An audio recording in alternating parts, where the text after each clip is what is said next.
The question has been asked, how do you get the correct swing plane for a driver? That's precisely what we're going to cover in this lesson here.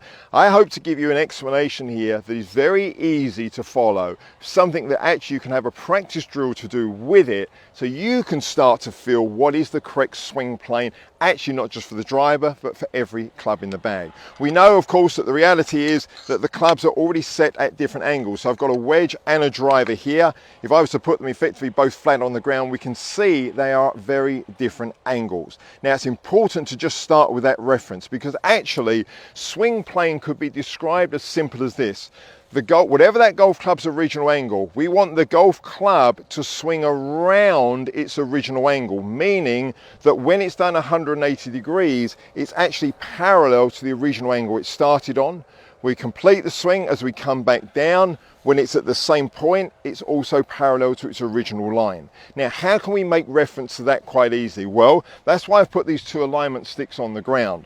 When I set up to the golf ball, the ball here is directly in the middle of those lines, okay? That's the ball to target line. The club head is obviously behind the ball as well. Now I have my natural angle.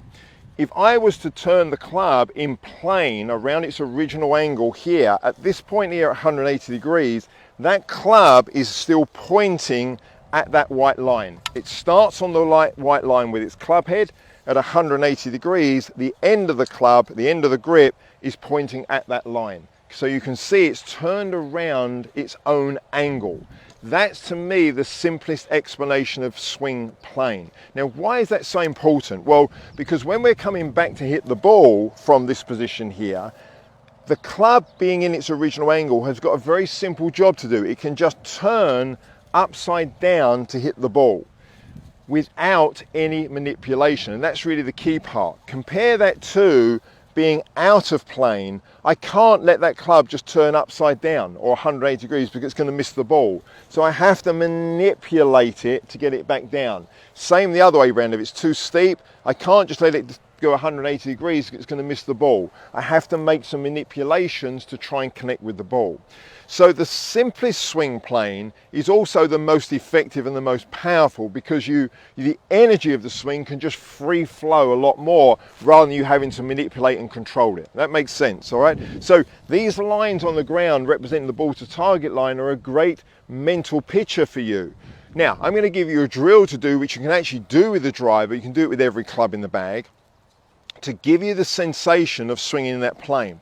But first of all, there are two things to be aware of that potentially affect you coming out of plane, or two predominant things. One is the way you hold it, because I could set up to the golf ball, obviously with the golf club on the ground behind the ball, but if my grip is really skewed here, my ability to just turn that club upside down is affected. That club now has gone a lot flatter.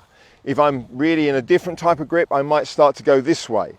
Whereas more of a neutral grip position with my hands and my wrists simply allows me to turn that club upside down very easily, and I end up in this same original angle that it started in. So if you're going through what I'm going to show you here and you find it's difficult to just turn the club upside down in plane, play around with your own grip, self-manage that, and see if a slightly different hand and wrist position would actually allow you to do that easier. If it is, change your grip, have a go at something different.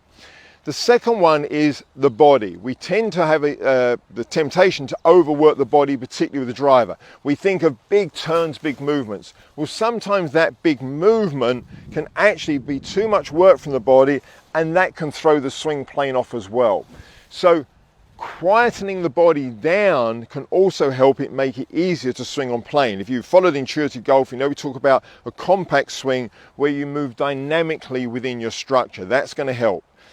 The exercise I'm going to give you here is a very simple one. I'm going to get you to hit some shots, even with a driver, with your feet together.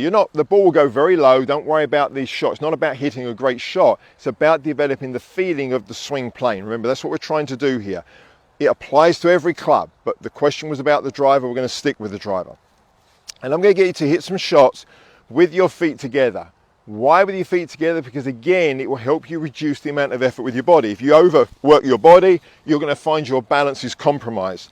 With your feet and your knees together, you can just concentrate on swinging the club upside down nice and easily. And from this way, you'll see, I'll just come away from the ball a little bit, you'll see that it's pretty much just swinging upside down in plane there. Here, here, okay? It's not going off plane too much.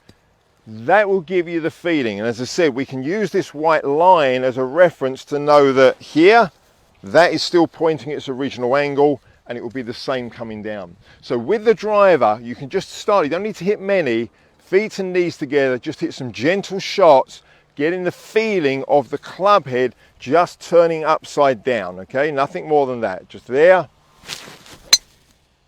to there. Only give me a half swing back and through, but you'll start to simplify and feel that swing. Remember, the grip is maybe something you'll learn from. You might need to adjust your grip slightly. You might feel a quieter body action, which could be good for you, but all the time you're going to be becoming aware of this much simpler movement of the club and knowing that the club is swinging around its original angle. It's exactly the same with a wedge. Do it with your feet together. That will simplify your swing plane, because hopefully if it simplifies it in your mind first, that actually that's all I'm looking for the club to do. It's already in plane, it's already at the right angle. I just want to turn it upside down in that angle and back down again. You can simplify it in your mind. That's a big factor initially. Then you practice it a few times. All of that should help you be much more effective with the driver as well as other clubs as well. So I hope that's answered the question. I hope you found that useful. As always, put your comments in the chat below. Let us know what you think. If you've got any particular areas you'd like me to cover, please tell me what they are. Always have a read of those comments. I really appreciate it. And I look forward to seeing you at the next perfect time.